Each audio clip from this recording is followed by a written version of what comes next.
Irmãos, que bom estar aqui mais uma vez para nós compartilharmos um pouco mais da palavra do Senhor, falando desse tema, esse tema tão palpitante que é a volta de Jesus Cristo. Se nós estamos aqui é porque Jesus ainda não voltou, você concorda comigo? Mas quem está orando para ele voltar? Ih, meu irmão, eu vou dizer um negócio.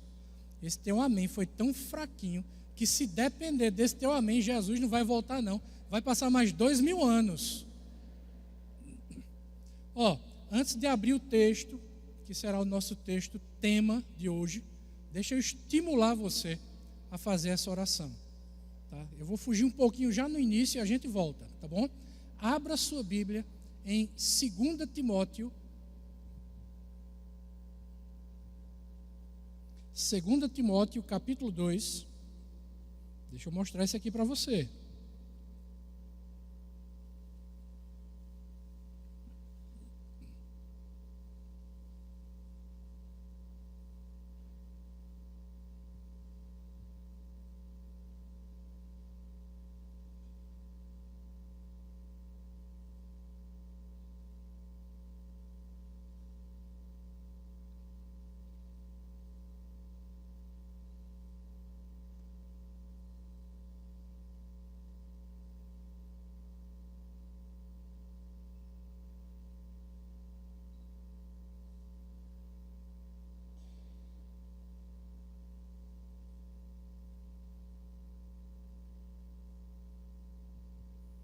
Todos acharam?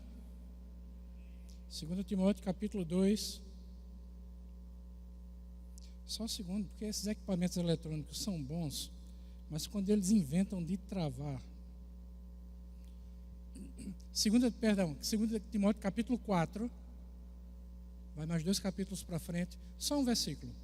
2 Timóteo, capítulo 4, versículo 8. Todos acharam? Eu quero ler esse versículo junto com toda a igreja. Somente o versículo 8. Vamos lá? Já agora a coroa da justiça me está guardada, a qual o Senhor, reto juiz, me dará naquele dia, e não somente a mim, mas também a todos quantos amam a sua vinda. Você entendeu o que esse texto está dizendo? Você sabe o que é galardão? Galardão é um prêmio, que a Bíblia chama de galardão, em outros momentos ela chama de coroa.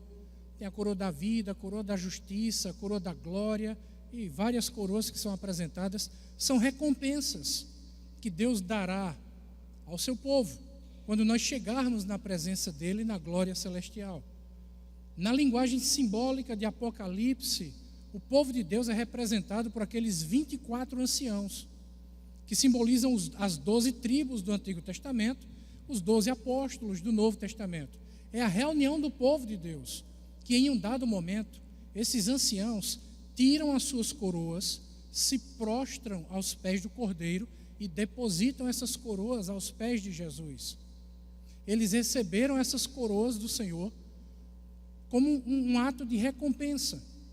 Mas em um dado momento, nós vamos reconhecer diante de Cristo que, por mais bondoso que Deus seja, quem de fato merece toda a honra e toda a glória é o Senhor Jesus. Por isso os anciãos se prostram, nós nos prostraremos aos pés de Cristo e depositaremos essas coroas aos pés dele. Mas o fato é que nós temos aqui nesse texto que nós lemos a promessa de recebimento de uma coroa. Jesus vai dar uma coroa ao seu povo. E essa coroa será dada, você lê o texto com atenção? Essa coroa será dada a quem?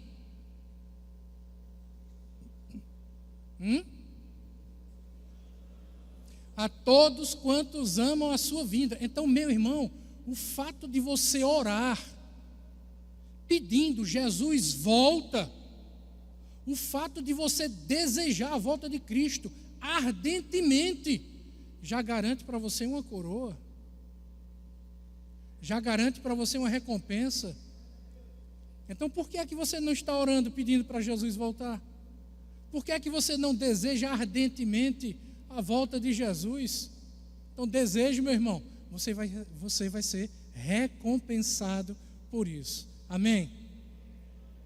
Olha para o irmão que está do teu lado e começa dizendo assim: eu quero te ver aqui amanhã. Vai, pergunta a ele, diz para ele. Agora você vai dizer outra coisa para esse irmão. Você vai dizer assim: amanhã eu vou perguntar se você orou pela volta de Jesus.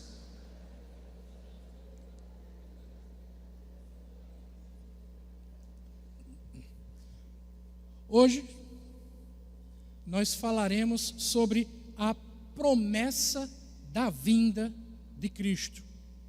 Existem muitos textos no Novo Testamento que falam sobre a promessa do retorno de Jesus. Jesus falou sobre isso várias vezes.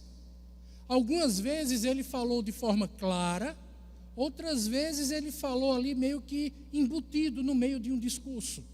Por exemplo, na hora da Santa Ceia, na última ceia, Cristo olha para os seus discípulos e diz assim: não beberei mais desse cálice, não comerei mais deste pão, até que venha aquele dia em que comerei de novo convosco. Ele está prometendo o quê? Ele está prometendo que um dia voltará e que nessa volta ele se reuniria com o seu povo. E meu irmão, eu digo uma coisa para você. Eu tenho dois sentimentos com relação a isso. O primeiro é um sentimento de curiosidade muito grande. E o segundo é um sentimento de constrangimento. Porque imagine que na volta de Cristo, todo o povo estará reunido com Ele, todo o povo salvo, os santos. E nós estamos falando desde o primeiro salvo da época de Adão até o último salvo daquele momento. Todos estarão com Cristo. E eu não sei explicar como é que vai ser isso. Porque vai haver uma santa ceia. E eu tenho essa curiosidade, como é que vai ser isso? Meu irmão, a igreja é grande e já dá trabalho para distribuir a Santa Ceia. Como é que vai ser isso lá na glória celestial? A quantidade de gente reunida ali. Que momento glorioso vai ser aquele. Imagina, você entrando na glória celestial, no santo arrebatamento da igreja, participando da Santa Ceia, meu irmão. Eu tenho curiosidade de ver como é que vai ser isso. Mas eu tenho um constrangimento. Porque eu vou dizer uma coisa para vocês, no meu entendimento. Era para a gente estar ali andando de joelhos aos pés de Cristo. Era para a gente estar servindo a Cristo por tudo que Ele é e por tudo que Ele fez. Mas é Ele que vai nos servir.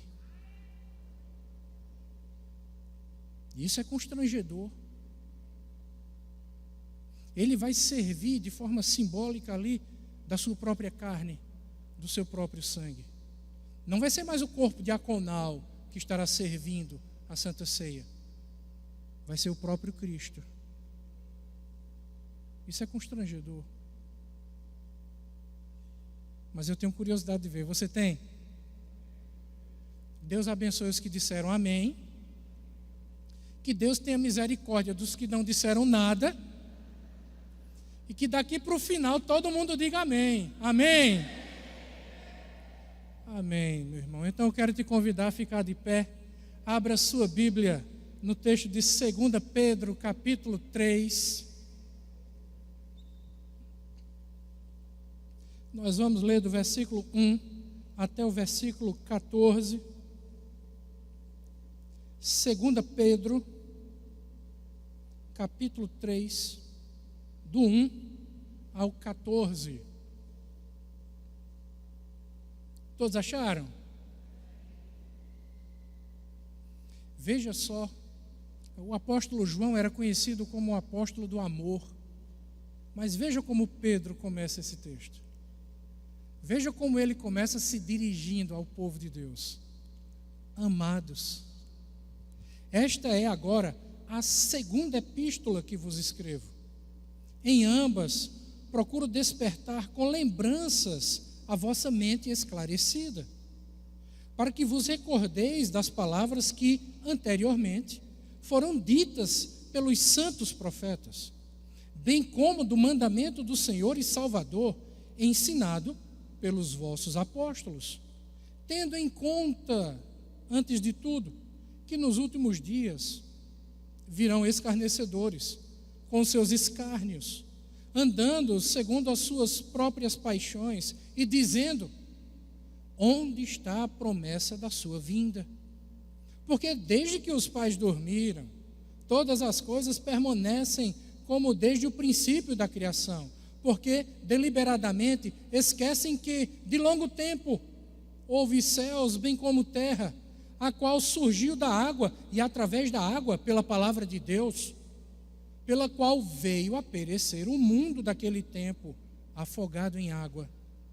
Ora, os céus que agora existem e a terra, pela mesma palavra, têm sido entesourados para o fogo, estando reservados para o dia do juízo e destruição dos homens ímpios.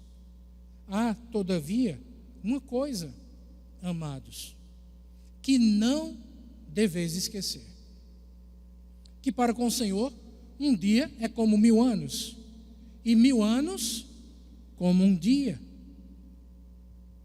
Não retarda o Senhor a sua promessa, como alguns a julgam demorada.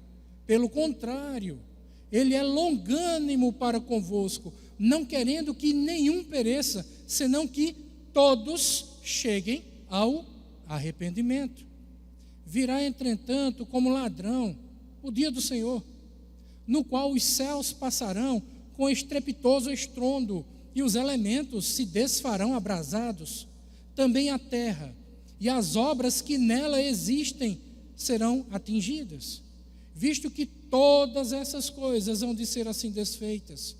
Deviam ser tais como os que vivem em santo procedimento e piedade, esperando e apressando a vinda do dia de Deus, por causa do qual os céus incendiados serão desfeitos e os elementos abrasados se derreterão. Nós, porém, segundo a sua promessa, esperamos novos céus e nova terra, nos quais habita a justiça. Por essa razão, pois, amados, esperando estas coisas, empenhai-vos por serdes achados por Ele em paz, sem mácula e irrepreensíveis. Vamos orar, irmãos? Pai, nós queremos pedir a Tua bênção sobre as nossas vidas nesse momento. Pedimos que o Teu Espírito Santo ilumine a nossa mente, que Ele aqueça os nossos corações, que a nossa vida seja conduzida em temor, em piedade, em compreensão na Tua santa palavra. Seja conosco, Senhor. Nós oramos em nome do Teu Filho Jesus. Amém. Podem sentar todos.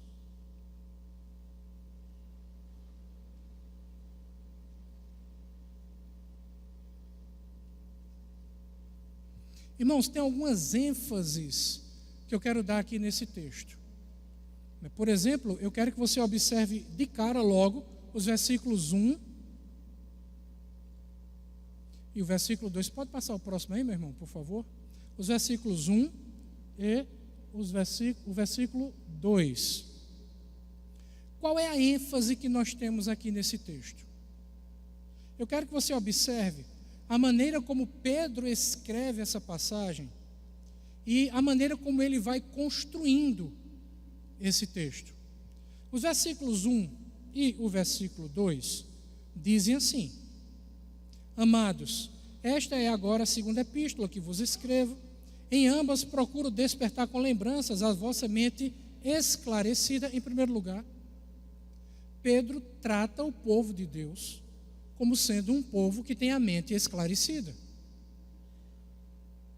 um povo que tem entendimento, um povo que tem discernimento, um povo que tem dentro de si a busca pelo conhecimento.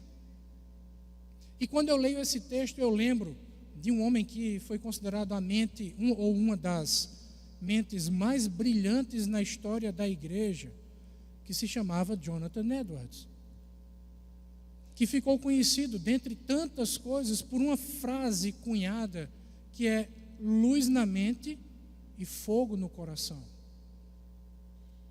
Deixa eu gastar um pouquinho de tempo aqui sobre isso. Porque hoje nós temos muitos problemas na sociedade, muitos problemas dentro da igreja.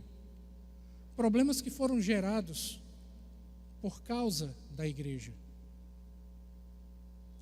Nos séculos 17 e século 18, nós estamos falando da Era da Razão. Surgiu um movimento que ficou conhecido assim, Era da Razão. E esse movimento deu origem no século 18 a outro movimento chamado de Iluminismo. E o que era o Iluminismo? Os iluministas diziam que era a fase da história da humanidade em que o homem deixou as coisas de criança e atingiu a maioridade. E o que era essa maioridade? Era quando o homem começava a dar explicação científica para todas as coisas. E essa história de religião, essas explicações e essas coisas, esses ensinos teológicos que nós aprendemos na igreja, para essas pessoas, isso era coisa de criança. Essa história de fé era uma desculpa criada por pessoas que não tinham entendimento e que não sabiam explicar da forma correta as coisas. E a partir desse momento, existe ali um divórcio entre a intelectualidade e a vida na igreja. E hoje nós sofremos esse problema. Hoje nós ainda vivemos com os resquícios, com as consequências desse problema que surgiu nos séculos 17 e 18. Mas a pergunta que nós fazemos é: por que é que esse problema surgiu? Por causa da igreja. Há um historiador chamado Walter, ou Walter, como nós dizemos, que explica isso. Ele diz o seguinte: naquela época, séculos 17 e 18, esses homens conhecidos como os racionalistas, esses homens conhecidos como os iluministas, esses homens foram criados na igreja. Eles nasceram na igreja. Eram crianças que frequentavam a igreja. Foram crianças que sentaram no banco da igreja como vocês estão sentados, que participaram da escola bíblica dominical, que iam para a salinha, que receberam o mesmo fundamento de fé que nós recebemos ainda hoje. E o que foi que houve com esses homens? O que houve, o problema que aconteceu, é que esses homens foram crescendo, na época crianças foram crescendo na igreja e se tornaram adolescentes, e se tornaram jovens, e chegaram à sua fase adulta. E na igreja, eles perceberam que aquelas pessoas que ocupavam os púlpitos pregavam muito bem. Eram intelectuais que tinham muito conhecimento. Eram pessoas que subiam no púlpito e faziam uma pregação irrefutável, uma pregação irretocável. Eram pregadores por excelência. Eram homens que tinham uma oratória impressionante. Eram homens que tinham um conhecimento absurdo. E o problema não era a pregação. O problema não era a maneira como esses pregadores construíam o seu raciocínio, como eles apresentavam os seus argumentos. Não, o problema não estava na sua oratória. O problema não estava também na sua teologia. O problema não estava na sua postura. na sua homilética. Sabe onde é que estava o problema? O problema é que quando esses homens que pregavam tão bem, que conheciam tanto, o problema é que quando esses homens desciam do púlpito, eles não viviam aquilo que eles pregavam no púlpito. Esse era o problema. E aqueles jovens que já não eram mais crianças da escola bíblica, da salinha das crianças, lá da IGP, que já não eram mais adolescentes, esses jovens estavam pensando. E eles pensaram da seguinte forma: se isso que esses homens estão pregando é verdade, se isso que esses homens estão falando é tão poderoso como eles dizem, por que é que essa verdade absoluta, por que é que essa verdade tão forte, por que é que essa verdade tão poderosa não muda nem a vida deles mesmos?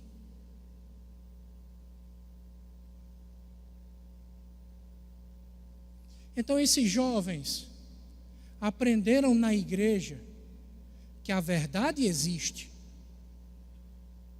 que a verdade precisa ser buscada, que a verdade pode ser encontrada.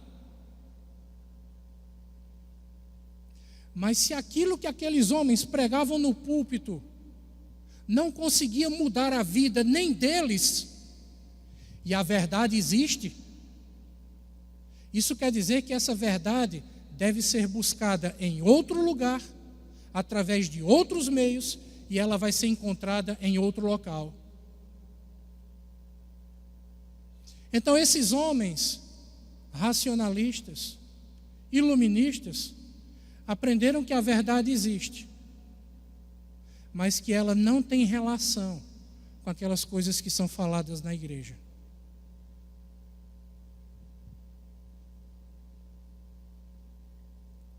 Por isso que é tão importante nós buscarmos o conhecimento. Como Jonathan Edwards disse, nós precisamos ter luz na mente.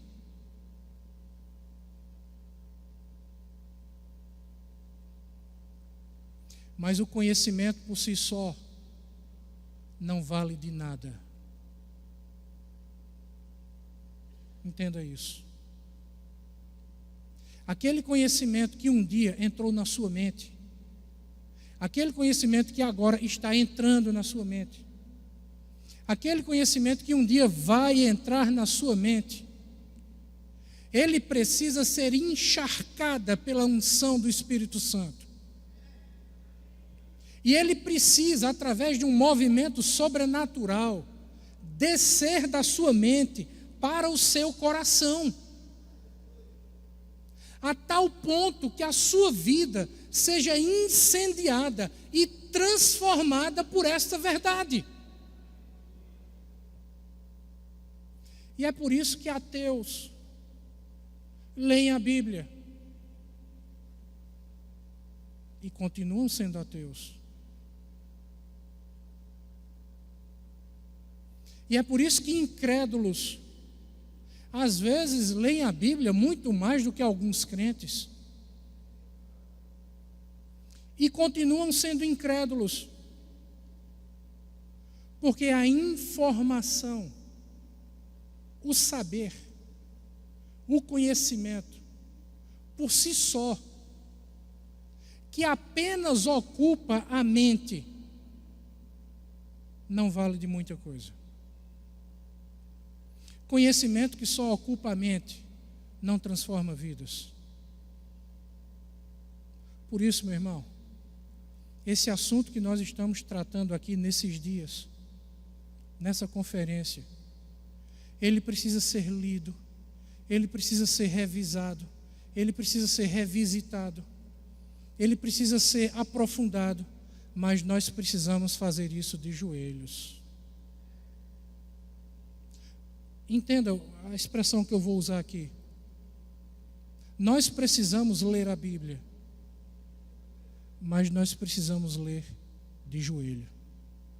Entenda o que isso quer dizer? Eu não estou dizendo para você fazer isso de forma literal. Entenda o que isso significa. Nós precisamos ler a sagrada palavra de Deus de joelhos. E é por isso que Pedro começa esse texto de uma maneira tão afetiva, tão carinhosa, chamando você para perto, amados. E essa expressão é muito forte, porque o que significa amados? Vamos entender o que significa essa palavrinha, amados. Se nós hoje somos amados, é porque um dia nós não fomos. É porque um dia no passado existia uma guerra entre nós e Deus. Você sabia disso? Que existia uma inimizade entre você e Deus? Eu disse isso uma vez para alguém e a pessoa disse, não, comigo mesmo não, pastor. Eu nunca tive problema com Deus. Eu nunca briguei com Deus, nunca fiquei com raiva de Deus. Eu nunca tive guerra com Deus, não. Joia, Deus tinha com você.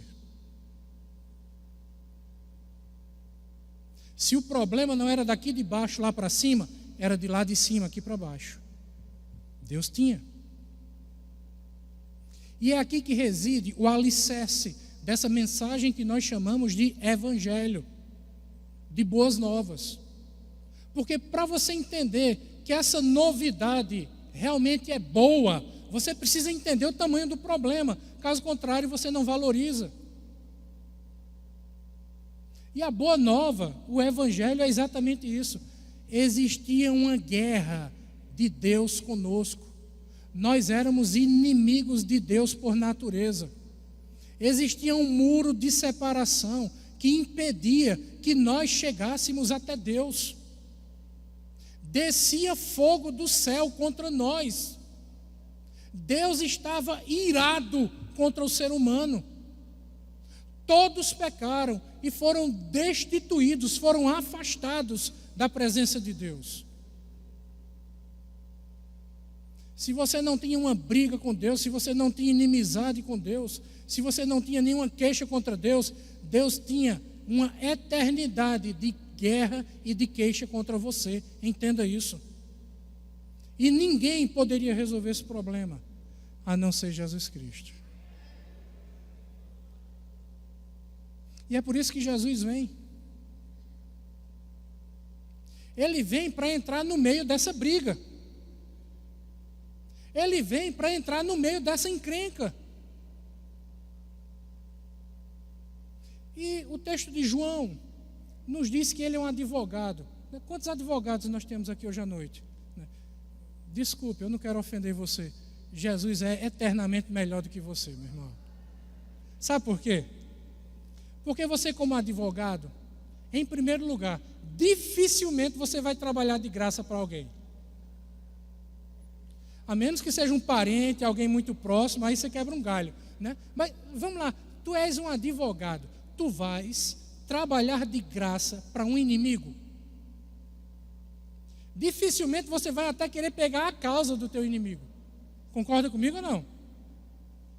Jesus é um advogado que veio para defender a causa de inimigos. Mas ele ainda é melhor do que qualquer um, por uma outra razão. Um advogado é pago para defender a causa. Jesus fez de graça. Mas ainda tem uma outra diferença. Um advogado está lá, prepara a defesa, estuda o caso, prepara a peça, apresenta, faz a defesa. E se ele perder a causa, que existe essa possibilidade, essa é uma outra diferença. Jesus não perde nenhuma causa. Mas tem mais outra diferença. Se o advogado perder a causa, quem é que vai ser condenado? É o advogado? Não. É o cliente que contratou o advogado. Vai ter que pagar a multa, ou então vai ver o sol nascer quadrado. Vai para o chilindró. Sabe o que é chilindró? Conhece essa expressão aqui? Pronto, chilindró. No caso de Jesus, o advogado aqui, se perde a causa, o cliente é condenado, e no final do dia, o advogado vai para casa. No caso de Jesus, não. Ele é um advogado diferenciado. Além de ter todas essas características que eu acabei de citar, ele é um advogado diferenciado, porque ele não apenas defende o cliente, ele se coloca no lugar do cliente. Ele olha para o juiz e diz assim: Senhor juiz, que é Deus Pai Todo-Poderoso, Senhor juiz, eu não apenas estou defendendo fulano de tal, eu me coloco no lugar de fulano de tal. E a pena que iria cair sobre fulano de tal, agora vai cair sobre mim. Lembra daquela guerra que eu falei no início? Daquela briga? Lembra? Da ira de Deus derramada do céu sobre o ser humano, essa ira agora é derramada sobre Jesus.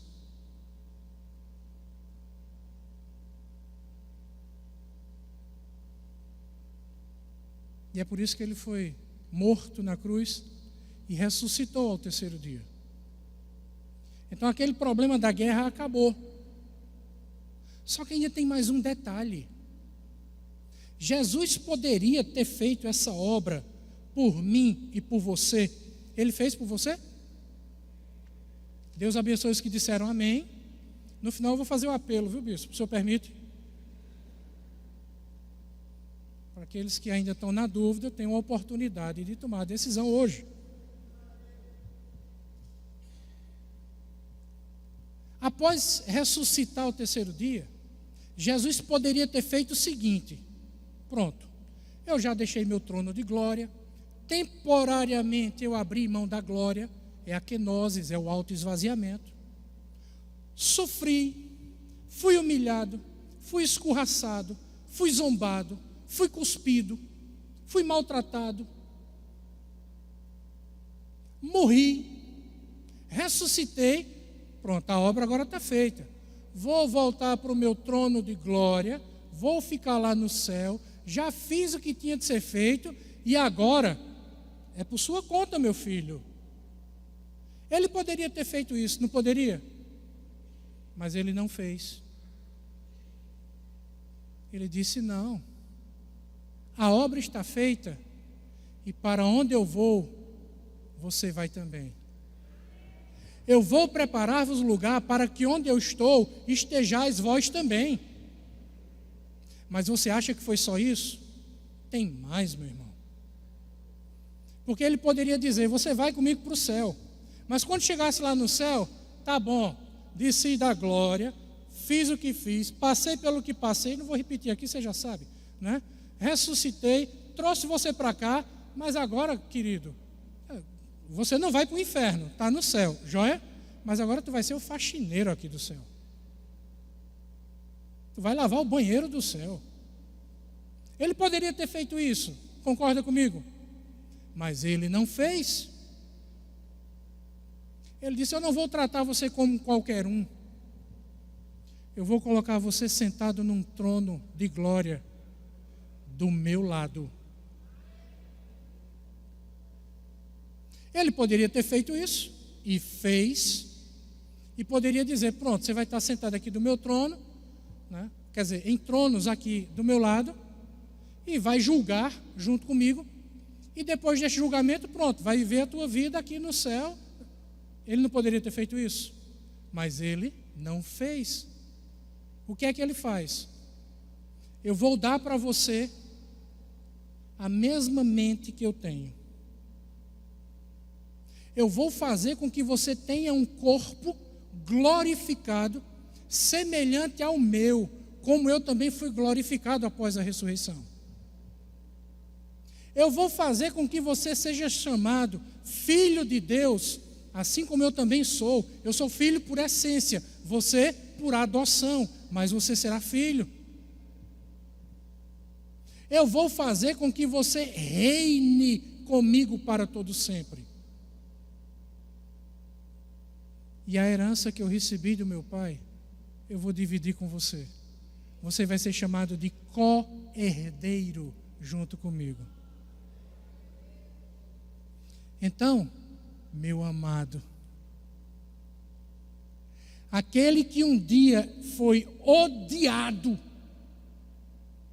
aquele para quem um dia as portas do céu estavam fechadas, aquele sobre quem um dia repousava a justa ira de Deus,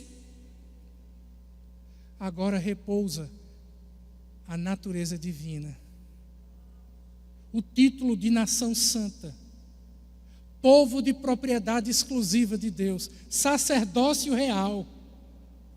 Ele agora é chamado de meu filho, co-herdeiro.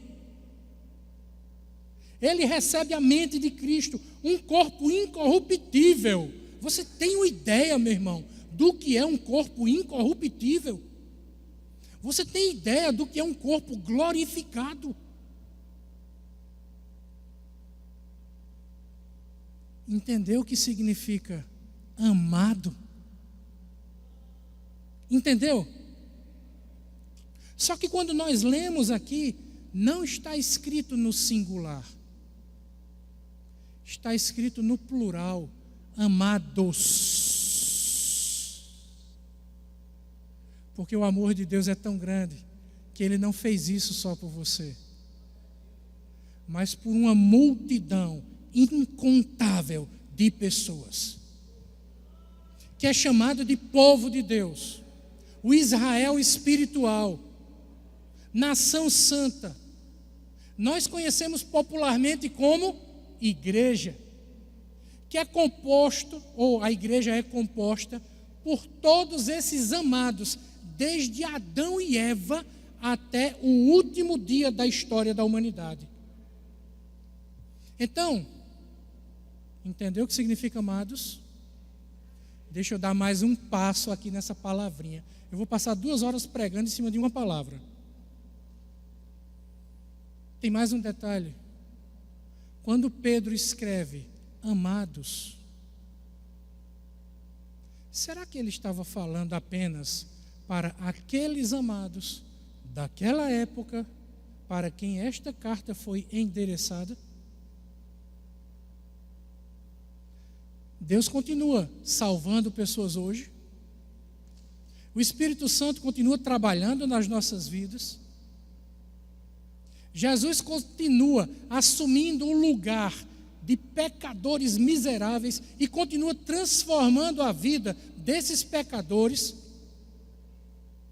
Pessoas que não são justas, mas são, de acordo com o livro de Romanos, declaradas justas. Então, ainda hoje, como se diz lá no Nordeste, a gente continua tendo um punhado de amados.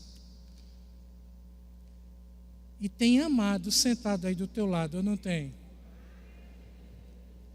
Então, como eu disse ontem, vou repetir hoje. Olha para o irmão que está do teu lado e diz assim: vai se acostumando com essa carinha, porque é ela que você vai ver por toda a eternidade.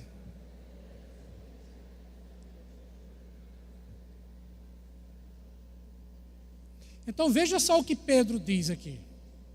Amados.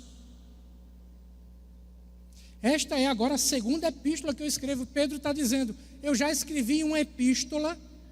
Você sabe o que é epístola? Não é a esposa do apóstolo. Existe uma diferença de carta e epístola. Carta é um texto que foi escrito para uma pessoa. Epístola é um texto que foi escrito para uma comunidade. 1 Timóteo não é epístola, é carta. 1 e 2 Pedro não são cartas, são epístolas. Então Pedro está dizendo, esta é agora a segunda epístola que eu vos escrevo, para dizer a mesma coisa de outra forma.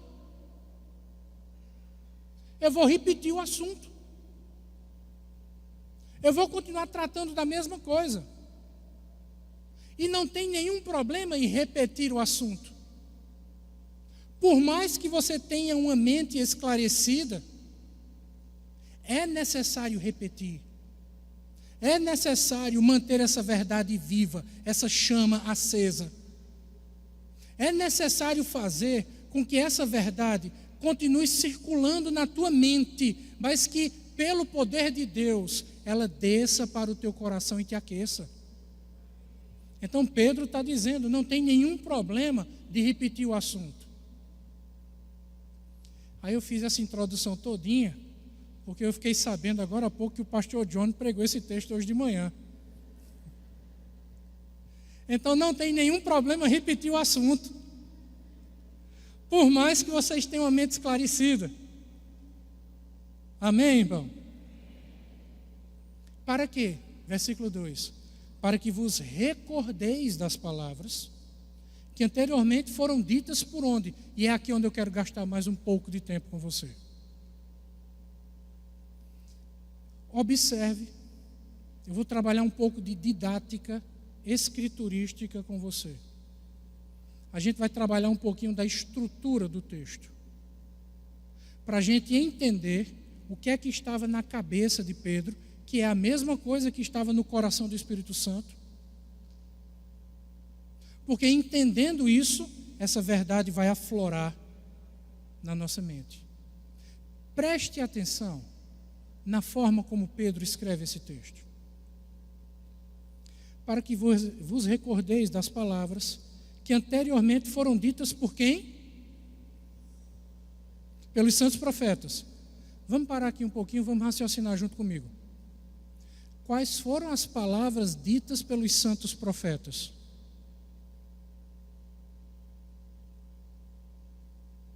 Os santos profetas escreveram o quê?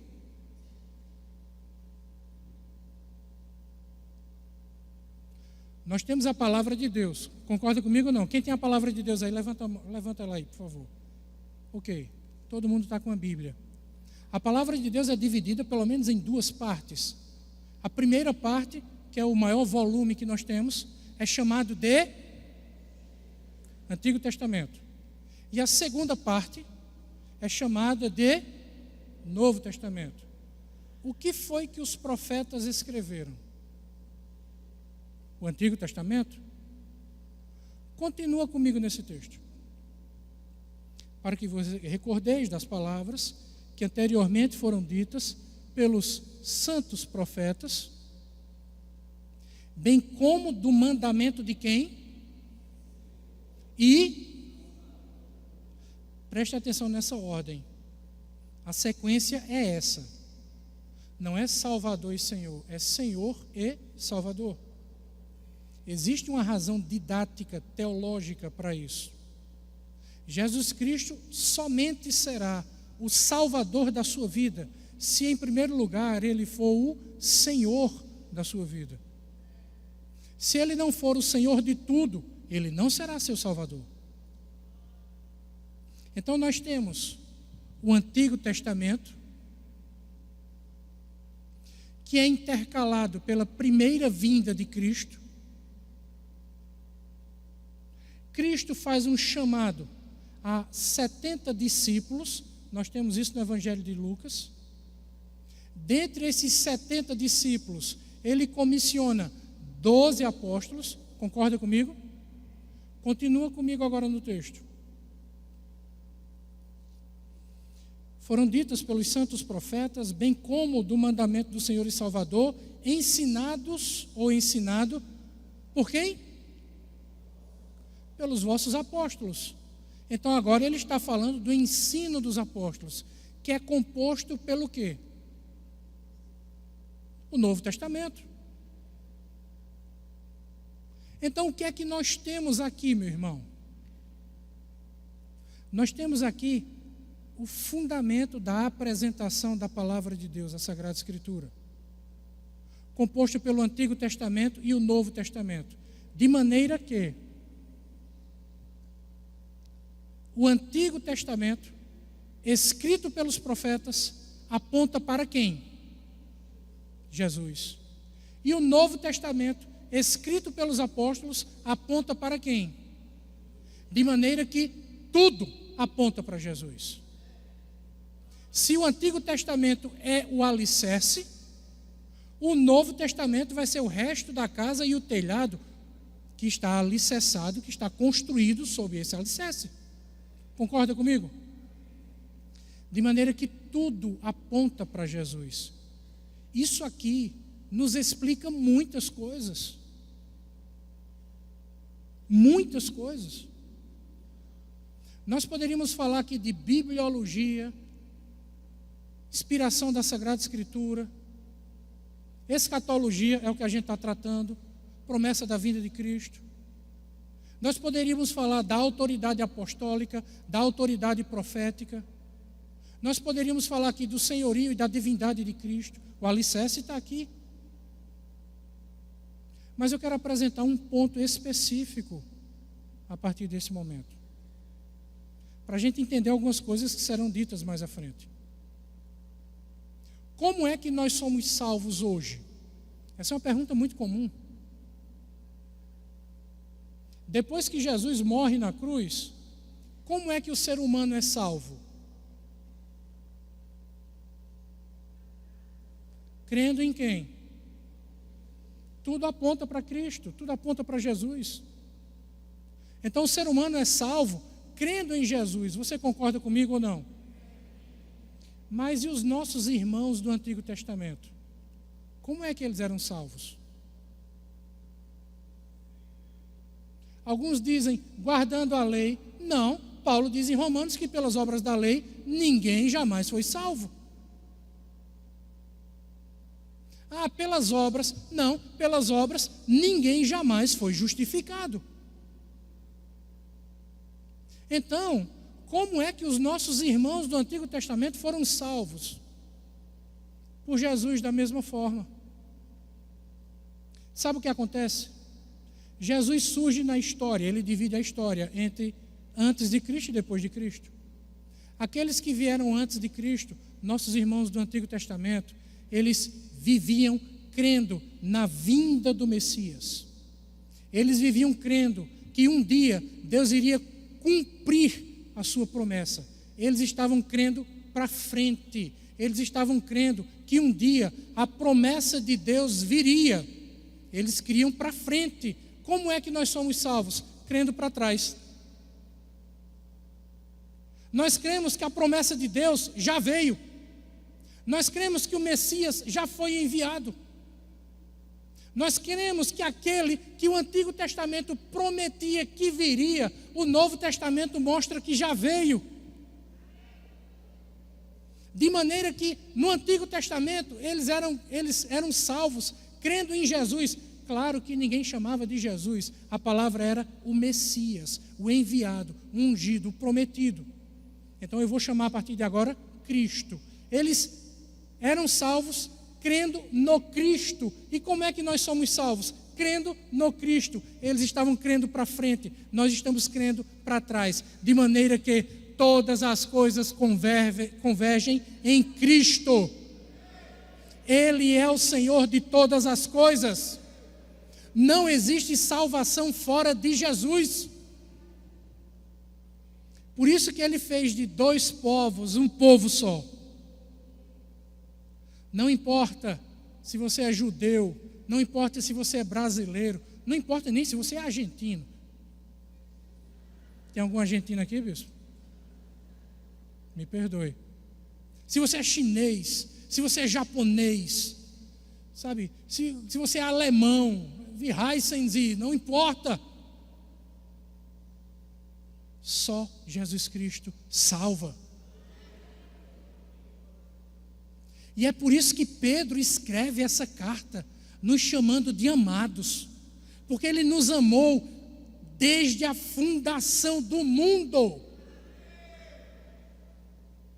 Ele nos amou tanto, que quando você lê João 17, está escrito que há 2000 anos atrás, Jesus já estava orando por você. Sabia dessa? Sabia dessa? Na oração sacerdotal, Jesus diz assim: Pai, eu rogo não somente por estes, mas por todos aqueles que vierem a crer em mim, por intermédio de quê? Da tua palavra. Mais uma vez a palavra, a Bíblia, a Sagrada Escritura.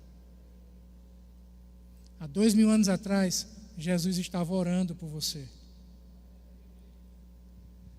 Seu tataravô não tinha nascido, seu trisavô não tinha nascido, seu bisavô não tinha nascido, seu avô não existia, seu pai nem sequer tinha pisado na face da terra. Você ainda não existia uma molécula, um quark seu ainda não existia. E Jesus já estava olhando para você, orando por você, amando você e dizendo assim: esse vai ser meu.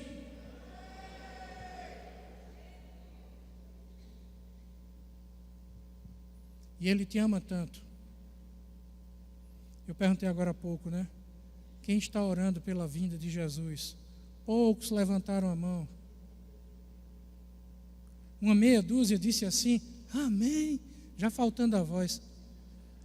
Parecia eu algumas semanas atrás, eu tive uma pneumonia, né? É muito ruim. Você tenta falar e a voz não sai. Ainda estou rouco. Doido para cantar ontem, a voz não saiu. Mesmo que você não esteja orando pela vinda de Cristo, mesmo que você ainda não esteja amando a vinda de Cristo como deveria, independente de você, Jesus vai voltar do mesmo jeito. Com você ou sem você, mas Ele vai voltar por você. Sabe por quê? Porque você é amado. Porque Ele te ama desde a fundação do mundo. Então continua comigo no texto. Versículo 3. Tendo em conta, antes de tudo, que nos últimos dias virão quem? Tem um grupozinho. Rapaz, eu vou dizer uma coisa. O bichinho complicado é esse grupo que está aqui. Nos últimos dias virão quem? Meu irmão, quem são os escarnecedores?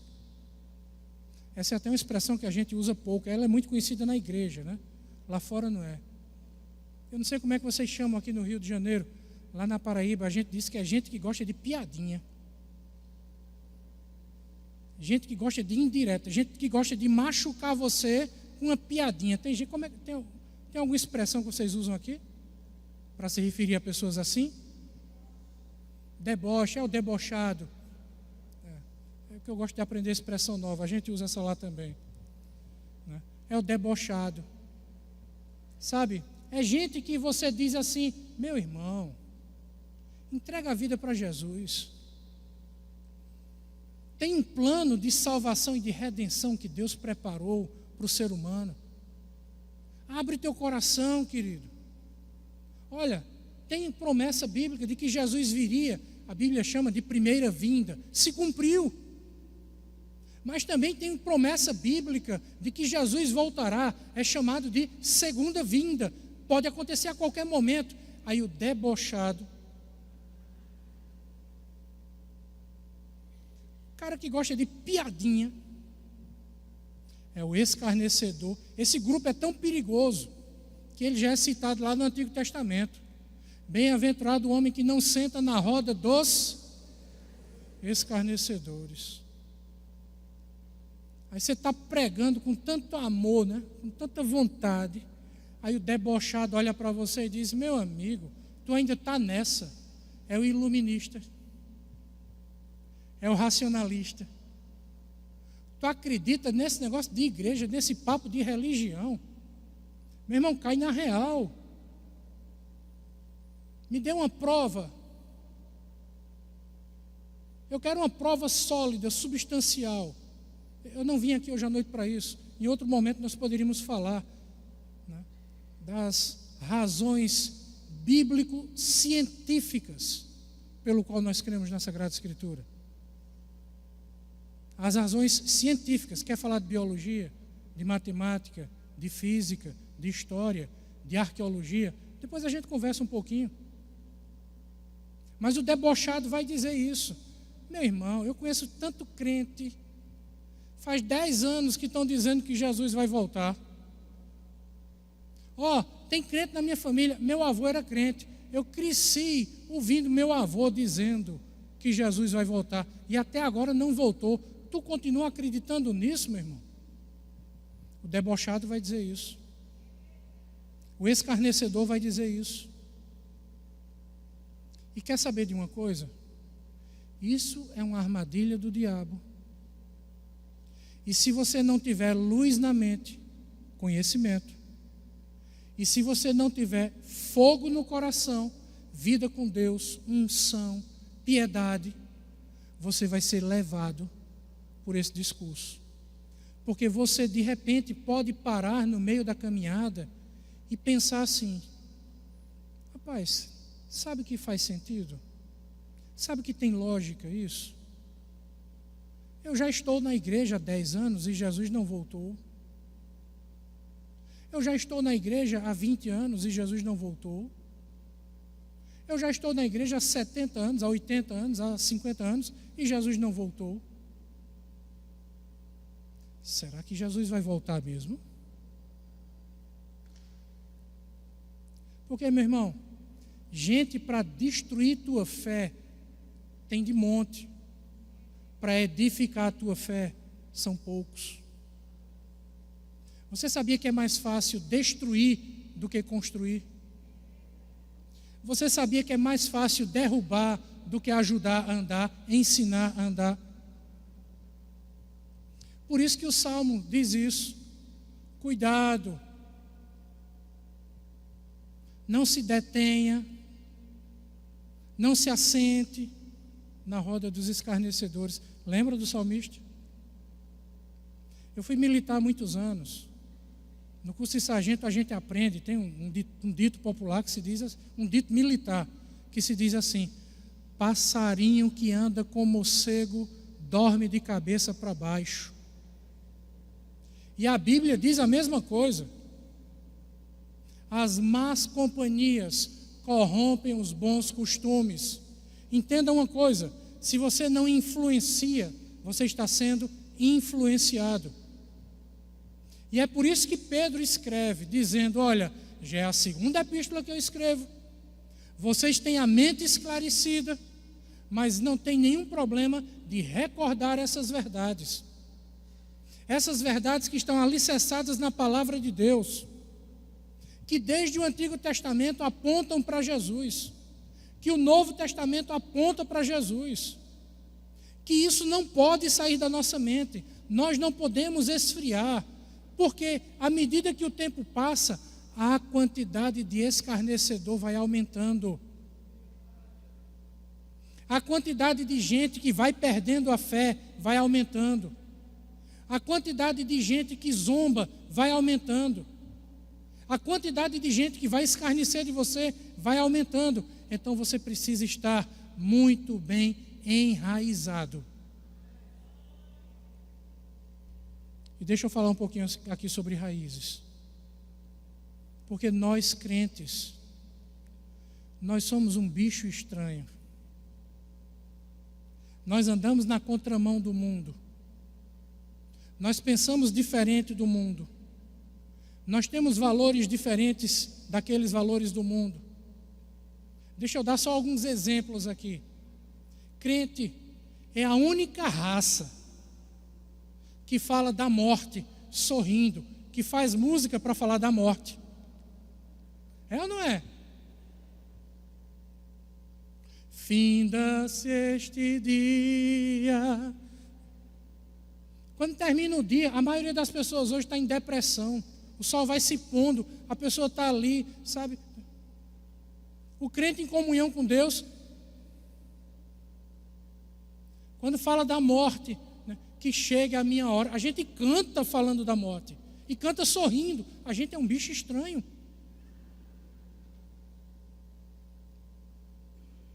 E nós somos, pela palavra de Deus, assemelhados a uma árvore. Só que até nisso nós somos diferentes das árvores do mundo. Sabe por quê? Porque as árvores do mundo têm suas raízes nesta terra e dão seus frutos para cima. Nós somos uma árvore de cabeça para baixo. Nossas raízes estão no céu e nós damos nossos frutos aqui na terra. Você é uma árvore plantada de cabeça para baixo. Nós fomos arrancados desse mundo. Suas raízes foram plantadas no céu. E o lugar que você tem que dar fruto é aqui na terra. Você não pode criar raízes nesse mundo. E é isso que Pedro está dizendo aqui. Cuidado, vai surgir muito escarnecedor, com seus escárnios. Agora, por que é que esses homens são escarnecedores? Qual é a origem desse escárnio? Qual é a motivação desses escarnecedores? O próprio texto explica. Leia junto comigo o texto. Nos últimos dias virão quem? Escarnecedores. Virão com o quê? Com os seus escárnios. Andando de acordo com o quê? Com as suas próprias paixões. Sabe por que é que essas pessoas negam a vinda de Cristo? Porque lá no fundo, lá no íntimo do coração dessas pessoas, existe um medo. Um medo de que a sua estrutura de vida seja desmantelada, seja desmanchada. Porque são pessoas que andam de acordo com as suas paixões. E o que é paixão? É um sentimento, é uma emoção que arrebata você e que rouba de você a capacidade de pensar da forma correta.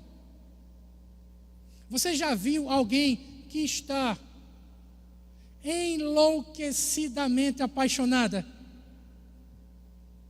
Pessoas apaixonadas fazem loucuras. Conhece pessoas assim? Quem já assistiu aquela série aqui, O Crepúsculo? Não tenha medo não, ninguém vai ser disciplinado não. Levanta a mão. Se for disciplinado, aí o bispo disciplina você, eu já estou embora em Campina Grande mesmo. É problema seu aí. A saga Crepúsculo. Qual é a filosofia por trás daquela saga? Uma moça de família, uma família bem estabelecida, termina se apaixonando por um vampiro, Edward. E tem um outro que se apaixona por ela, que é um lobisomem. E ela abre mão de tudo, abre mão da família, abre mão dos estudos, abre mão de um futuro, abre mão de uma vida, abre mão de valores tradicionais e conservadores, em nome de uma paixão que arrebatou o seu coração. Qual é a filosofia por trás disso? Pessoas que abrem mão de uma verdade, de valores, de princípios, para viver uma vida no submundo. Você conhece pessoas assim? Que enveredam por caminhos tortuosos, caminhos que no início parecem caminhos de vida, mas que conduzem à morte. Conhece pessoas assim? Porque são arrebatadas pelo seu coração. Alguém que, por exemplo, abre mão de tudo, porque se apaixonou por alguém que vive na vida do crime. Esse é um caso extremo, mas tem pessoas que abrem mão de tudo por causa de dinheiro, que sacrificam famílias, que sacrificam os filhos por um pouco mais de dinheiro. E quanto mais dinheiro tem, ainda não é o suficiente, quer um pouco mais. Pessoas que abrem mão de tudo por causa dos seus sonhos. Pessoas que abrem mão de tudo por causa do seu prazer, do seu contentamento. E a Bíblia chama essas pessoas, lá em Apocalipse, por um nome bem esquisito. São os hedonistas. O que é o hedonismo? É a busca do prazer. Olha, você tem o direito de ser feliz. Quem já ouviu isso aqui? Isso é o hedonismo. Eu vou fazer coisas que preencham o meu vazio. pessoas que, me cercar de pessoas que me alegram. Eu vou buscar coisas que me deem prazer, contentamento. Você conhece pessoas assim? São hedonistas. E quanto mais elas buscam, menos elas encontram. E elas se tornam escravas, não do prazer, elas se tornam escravas da busca pelo prazer. E nós, crentes, somos um povo estranho. Porque a gente não busca o prazer. A gente busca o Senhor. E Ele nos dá prazer. A gente não busca a felicidade, a gente busca uma vida santa. E Ele nos faz um povo feliz. A gente não busca a Deus por causa das coisas que Ele dá, a gente busca por quem Ele é. E Ele decide nos dar os céus e a terra. A gente cantou agora há pouco, né? A cidade santa. As coisas que Deus tem preparadas, ou preparado para cada um de nós. A gente busca simplesmente, se é que se pode chamar simplesmente, me desculpe a pobreza do vocabulário, mas a gente busca simplesmente Deus, e Ele é tudo em todos, preenchendo a cada um de nós. Nós não buscamos coisas, nós buscamos o Senhor. E Ele, por sua graça e bondade, nos dá coisas. Concorda comigo? Porque essas pessoas, versículo 5, e eu já estou chegando na minha hora, esquecem há muito tempo do juízo de Deus. Veja como Pedro constrói o argumento dele aqui nesse texto.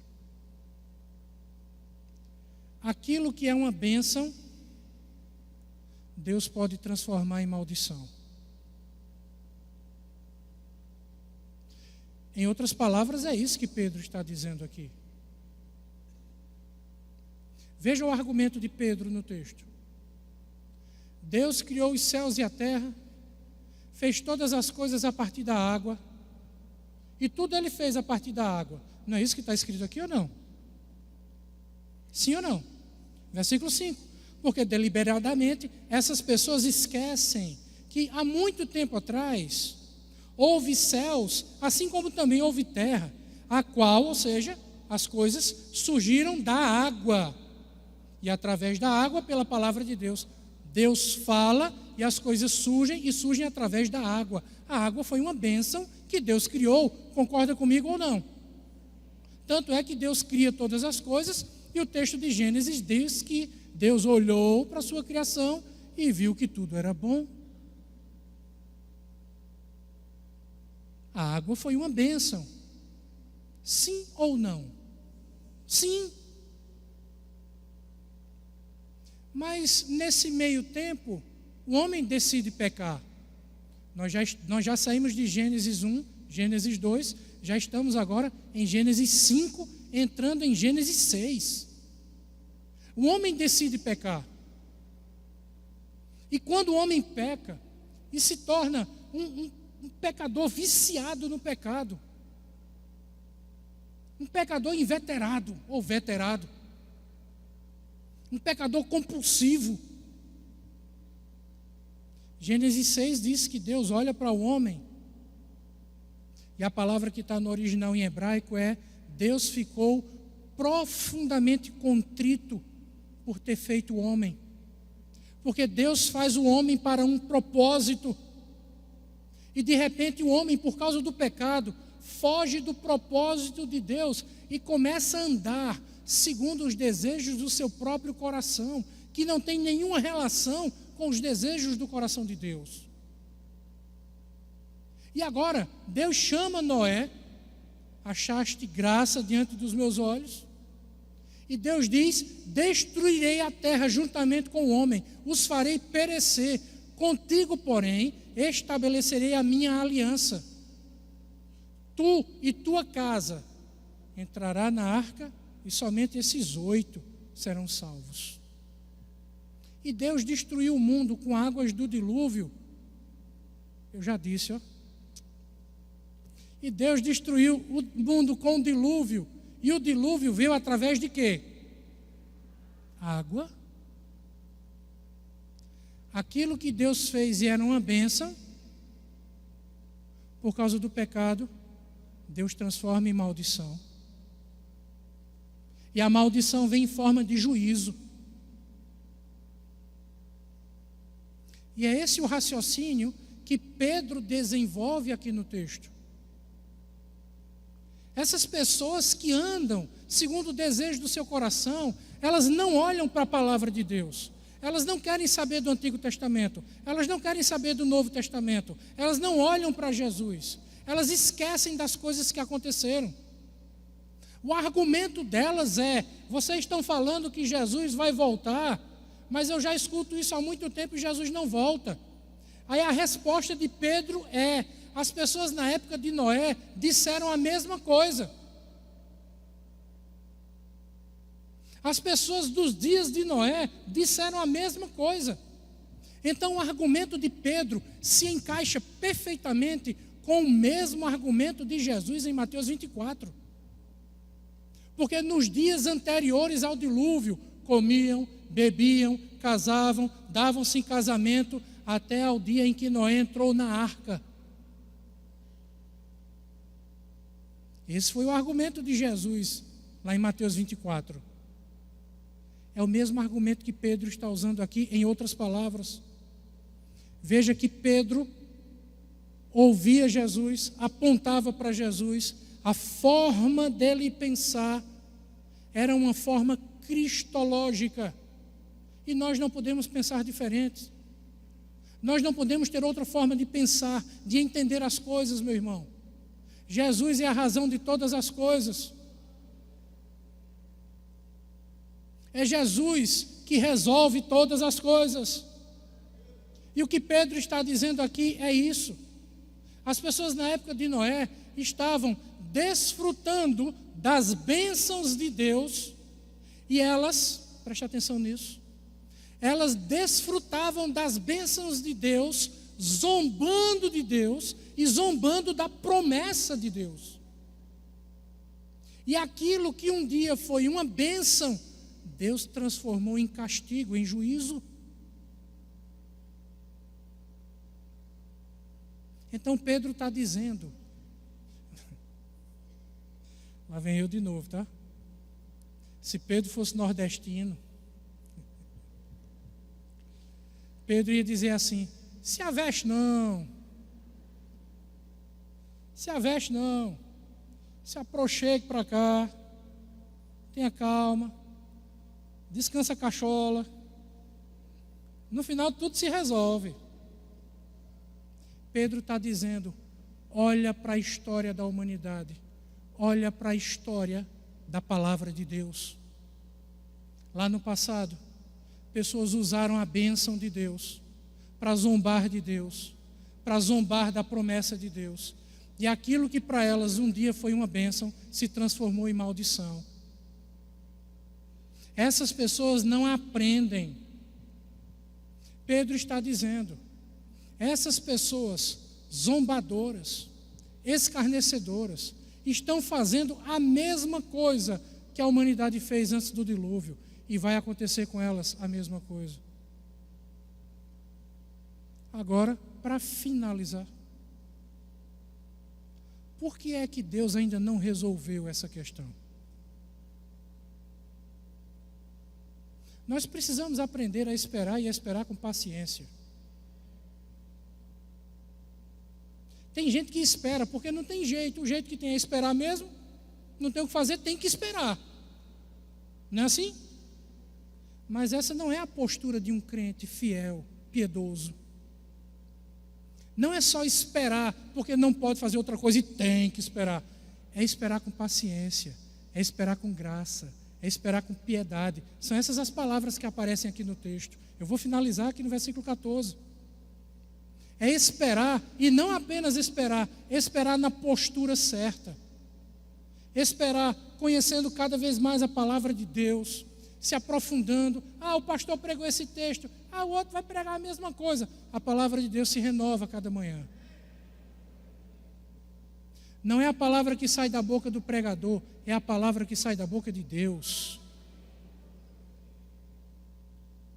A palavra se renova. Ela se renova e ela renova aquele que a lê. Ela preenche aquele que a conhece. Aquele que conhece e prossegue em conhecer, em se aprofundar. Então Pedro está dizendo, tenha paciência. Deus está trabalhando aqui. Deus é longânimo. Sabe o que é longânimo? É alguém que tem um ânimo longo. Então Deus está ensinando você também a ter um ânimo longo.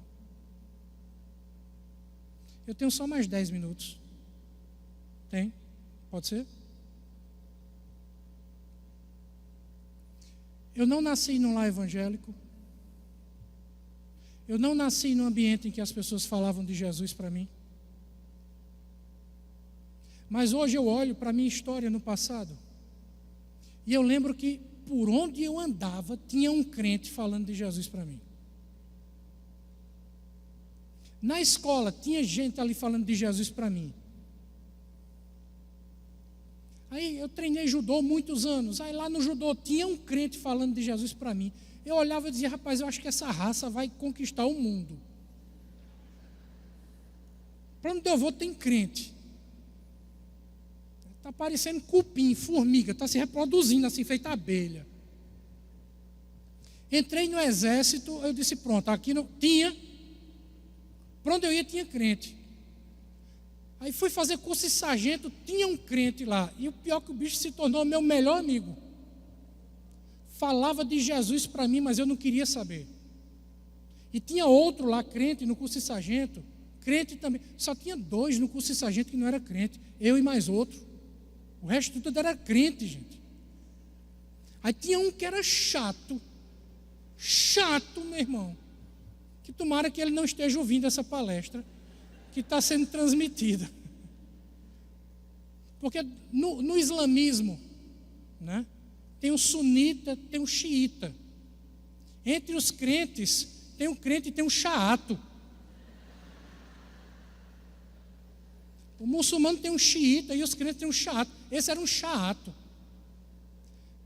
Gente, eu queria brigar com ele. Eu ia para esmurrar ele, para brigar com ele dentro do alojamento.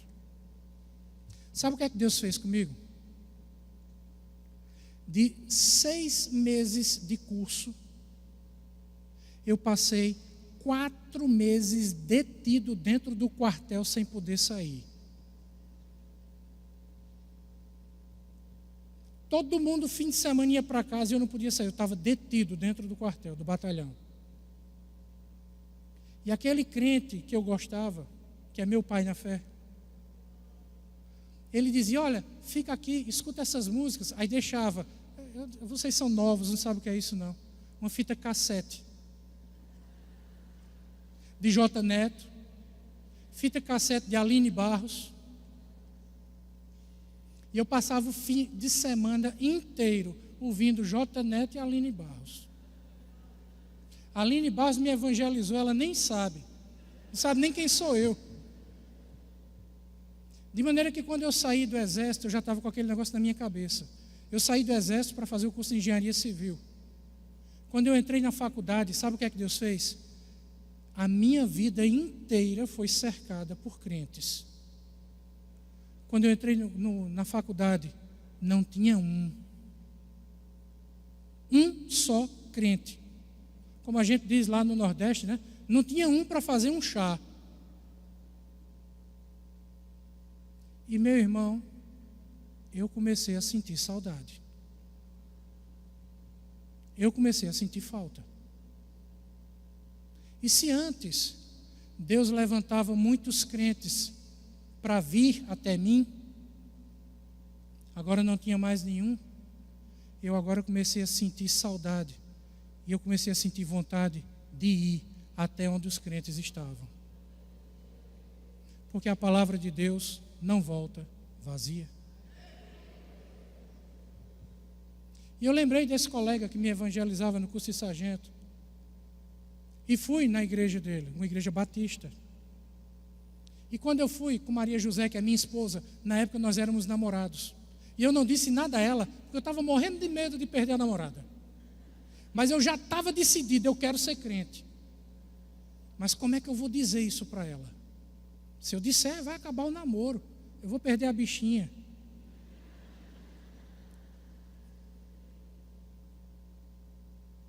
Mas eu fui. E na minha cabeça, a minha cabeça funcionava assim. Para ser crente mesmo, tinha que estar no culto, o pregador tinha que fazer o apelo, e eu tinha que levantar a mão na frente de todo mundo para todo mundo ver, porque se não fosse assim não valia. Então eu já fui para a igreja, eu não queria saber de louvor, eu não queria saber de pregação, eu só queria que fizesse o apelo para eu levantar a mão, porque eu já fui decidido. Era um culto de juventude, olha como é importante a juventude. Investe, meu irmão, nos jovens. Aí eu já sentei no banco da igreja assim, e era o culto todinho. Termina logo essas músicas, eu quero um apelo. E o líder da juventude lá, que a gente chamava presidente de mocidade, o líder de juventude lá pregando, e eu sentado no banco. Eu já sei, não precisa pregar não, faz um apelo. Aí quando terminou a pregação, ele não fez o apelo, ó. E eu aperreado no banco, vai terminar o culto e não vai fazer um apelo? Aí quando terminou o culto, ele pediu para todo mundo ficar de pé. Aí eu fiquei, Maria do meu lado, né?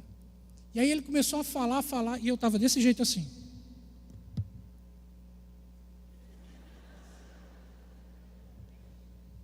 E ele falando, e o homem, pelo amor de Deus, parece eu aqui hoje de noite, que não termina, né?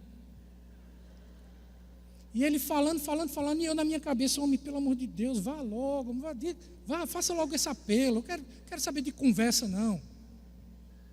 Aí de repente, meu irmão, ele disse, nós não podemos sair daqui hoje à noite sem dar oportunidade. Aí eu comigo, eita, é agora. Aí ele disse, tem alguém aqui entre nós que quer entregar a vida para Jesus? Se tem, faça o sinal com a mão. Aí eu fiz assim. De olho fechado. E morrendo de medo, porque quem é que estava do meu lado? A igreja todinha já sabe o nome da minha esposa é Maria. Vocês estão doidos para conhecer ela, né? Ela está assistindo. Aí eu com a mão levantada assim. Aí eu fiz assim, ó.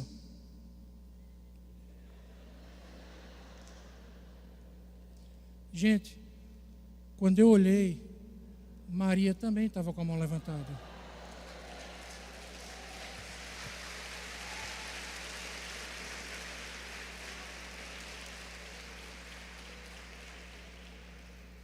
Por que é que eu fiz questão de contar essa história? Para você entender o que é que o texto está dizendo. Por que é que Jesus está demorando a voltar? Porque Ele é longânimo para convosco. Dando uma oportunidade para que nós, que já somos crentes, nos arrependamos de nossos pecados. Porque ainda tem gente que não está aqui entre nós, ou talvez até esteja aqui hoje, que Deus tem plano de salvação na sua vida. Tem gente que Deus quer salvar. E Ele não vai voltar enquanto essas pessoas não forem salvas. Entendeu isso? Leia comigo o texto. Versículo 9. Alguns estão dizendo que Jesus está demorando a voltar. Pedro diz, não, meu irmão. Você está enxergando as coisas a partir da ótica errada. A perspectiva é outra. Não retarda o Senhor a sua promessa, como alguns acham que ela está sendo demorada. Pelo contrário, Ele é longânimo para convosco, não querendo que nenhum pereça, senão que todos cheguem ao arrependimento. Então Jesus não está demorando a voltar. A gente é que não entendeu o que a gente tem que fazer. A gente tem que amar mais. Aquele irmão que serviu comigo no exército, Ele me amou sem eu merecer. Ele pregou mesmo quando eu não queria ouvir. E pela graça de Deus, olha só, nasceu um pastor que hoje está cuidando de pessoas. Pessoas que talvez você tenha desistido. Pessoas que talvez você tenha parado de orar por elas. Talvez sejam pessoas que Deus tem um plano na vida delas. E Deus quer usar você para alcançar essas pessoas. E talvez essas pessoas sejam um instrumento de Deus na igreja, maior do que você mesmo tem sido. Porque Paulo foi maior que Barnabé, mas Barnabé não perde sua importância. Então, meu irmão, Jesus não está demorando.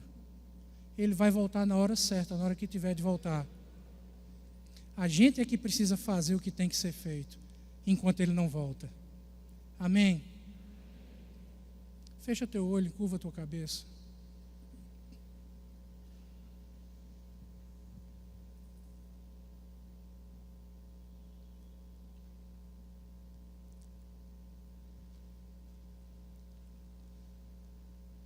Nem todos entendem isso que eu vou dizer aqui agora. Eu acho que o apelo, às vezes, é uma coisa complicada e pode ser uma coisa enganosa. Porque algumas pessoas podem levantar a mão achando que é só fazer isso e está resolvido. E se enganam emocionalmente. E não é pelo fato de levantar a mão que necessariamente você vai ser salvo. Mas talvez você esteja aqui hoje à noite na mesma condição que um dia eu também estive. Com desejo. E você só precisa de um estímulo nesse momento. Então eu não quero sair daqui hoje à noite sem que você tenha essa oportunidade. Se você quer entregar a sua vida para Jesus, por favor, faça apenas um gesto assim com a sua mão. Nós queremos orar por você. Se você quer se reconciliar com Cristo, faça um gesto com a sua mão. Se você precisa de oração, precisa de um fortalecimento espiritual, faça um gesto com a sua mão. E nós vamos orar por você. Deus abençoe. Deus abençoe. Vamos orar, irmãos. Senhor, nós queremos pedir pela Tua igreja. Existem tantas promessas da Tua vinda. Nós simplesmente queremos pedir que o Teu Espírito Santo nos fortaleça, que o Teu Espírito Santo nos capacite, para que na hora que o Senhor voltar, e o Senhor vai voltar, o Senhor nos encontre na posição certa, com o coração certo, com a mente certa, com tudo que nós somos e com tudo que há em nós, completamente voltado e devotado a Ti. Abençoa esta igreja, abençoe este povo, abençoe o bispo Rubem, abençoe todo o corpo pastoral dessa igreja, todos os líderes que o Senhor tem levantado. Encha-os da Tua presença, do Teu Espírito, que preguem a Tua palavra e abençoe o Teu povo até a vinda do Senhor Jesus. Nós oramos em nome de Cristo. Amém. Pastor?